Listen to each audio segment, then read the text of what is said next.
amount of people that have like social anxiety when it comes to picking up the phone because Yeah. it's not their client. You know what I mean? If I've got a massage therapist and they're telling a front desk girl who's like, I don't know what that person needs. I don't know when they should be coming back, and that massage therapist doesn't tell them or doesn't put it in the Mhm. notes or doesn't help them in that way. That person doesn't want to pick up the phone because now it feels weird. Again, don't be weird, because it doesn't feel like there should be a reason for them to be calling. Right. So then it's this vicious cycle of like, do I need to spend more on marketing? No, probably not. Yes, there is a lot to marketing, and we'll get in that into later episodes, I'm sure.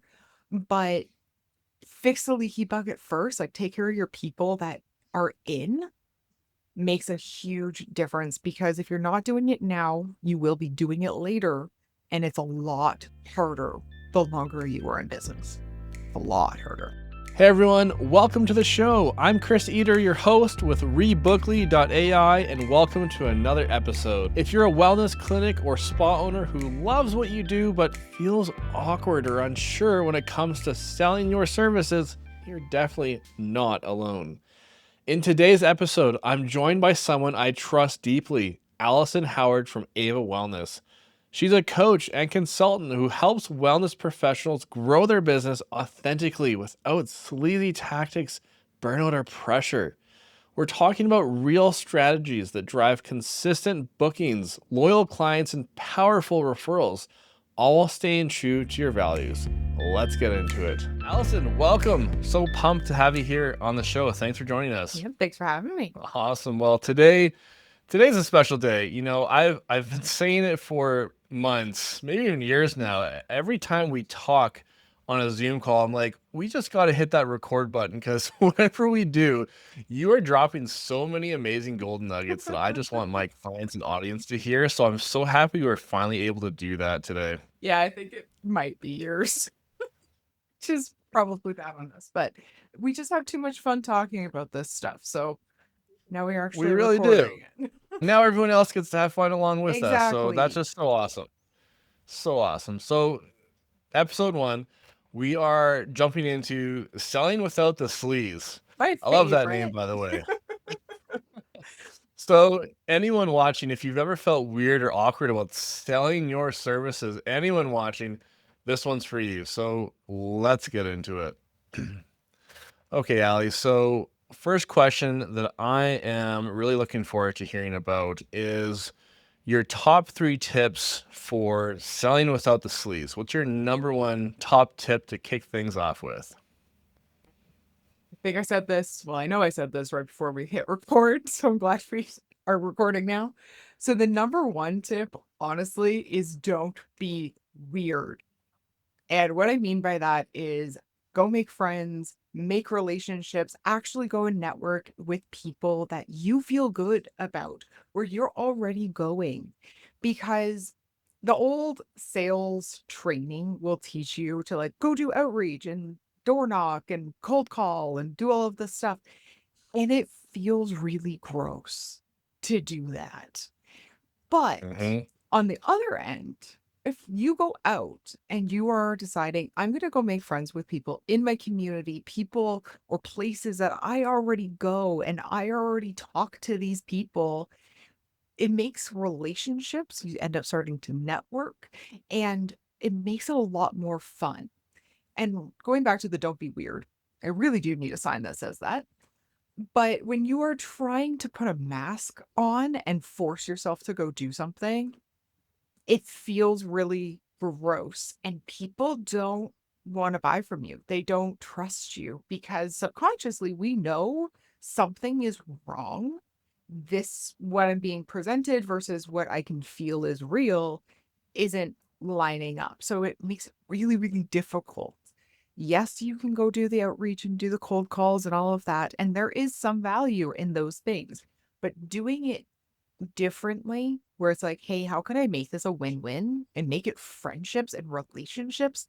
My God, that goes farther and it's a lot more fun. And you build a way better reputation. And in the wellness industry, your reputation is a lot. Love it. Kicking things off strong with tip number one. Fantastic. Okay. Great gold nugget so Mhm. far. Then what's your top tip number two? Oh, that's retention. This goes into tip one again. So, retention, so having your clients coming back is huge because we spend so much time in the top of the funnel with your first priority of like get people to come in and see you to begin with. You Mhm. don't want to lose them once they're coming in to see you. So, I teach my clients what I call the third element. So this is about building rapport without it being like, "Hey, how's the weather? How was your drive in? How's your day going so far?" Bleh. Nobody wants that. Also, if so Chris and I are here in Calgary, doesn't matter where you are in Canada, but if you ask how the weather is, it's gonna change in 10 minutes anyway. Nobody cares. And that goes for a lot of North America and even in the UK where I've got some clients over there. Nobody cares. But remembering something about them, about, "Hey, how was your trip? Hey, how's your shoulder feeling? What's going on?" Where it's much more impactful Personal. and personal, it builds that relationship over and over again, right? And now it doesn't you're not having to be awkward about it. And this goes into another part where it's having things like packages or memberships or even like bonuses for your regular clients to actually tell them like, "Hey, I appreciate you and like thank you." Because again, creating this win-win situation when you are having people come in and not only do they feel better when they leave, but they feel good about supporting you too. They really want to continue to come in, which kind of goes into tip number three as well. That's a great Yeah. segue, and we're hearing some amazing stuff so far and some things we've talked about in the past. Mhm. So again, I'm just truly happy we've hit the record button on this conversation. Finally. So let's hear it. Tip number three. Tip number three is referrals. Oh my Mm, God. People really okay. So the gym industry and cell phone industry kind of did us dirty when it came to referrals. Okay. I worked in the gym industry. I got nothing against it. I go to the gym 5 days a week. But if you've been going to the gym for a while, you probably remember the hey, I will give you a gym bag if you give me 10 names and numbers of your friends. And mm. again, with the cold calling and the outreach that way, it does not, nobody wants that, guys. Okay. Nobody does. But when you have the referrals and you have, or sorry, the relationship, the referrals start to come naturally. However, making sure that you have a referral program or some sort of incentive or even just asking for referrals, guys, like just ask. Hey, you're been saying something like, "Hey, you're an ideal client. I really loved working with you. You're awesome. You must know other awesome people." That in and of itself is an ask for referrals. It doesn't feel gross, right? Joining networking communities as well, where they ask for referrals, makes a really big difference as well. But when you create the relationships and you have those referrals, it makes it so that top of the funnel, again, the like getting new people isn't so daunting because now you're getting more and more people that are your ideal client that are going to bring in other ideal clients. And this goes into something that Chris, you and I have talked about a lot, but where it's foundations and really understanding your values and who you really want to serve. Because in the wellness industry, a lot of us are taught you, know, you want to help everybody. I I love everybody. I want to help everybody doing all of this stuff. Guys, it doesn't work. Helping everybody helps no one. And you become this generic, practitioner that Yeah. will eventually burn out. All Mhm. of these tips become very easy in a way where when you understand your values, your foundation, and who you really want to be helping. Because then you actually go out and you start serving. So my business, my tagline is serve, don't sell. And I love sales, guys. I really do. But it's because it comes from a place of service, not of, oh, I'm going to get rich. Because if you're in the wellness industry to get rich, I wish you all the best. But I also think you might burn out pretty darn quick. But most people aren't. Yeah. So it's good. Yeah. And those attributes, they shine through. People can see that. They can see the authenticity, Oh, yeah. and they want more of that. Mhm. They want to know more about you, Exactly. how you can help, how you can serve. Exactly. And goes back And to don't be weird. And y'all, if you're a weird human, guess what? We all are.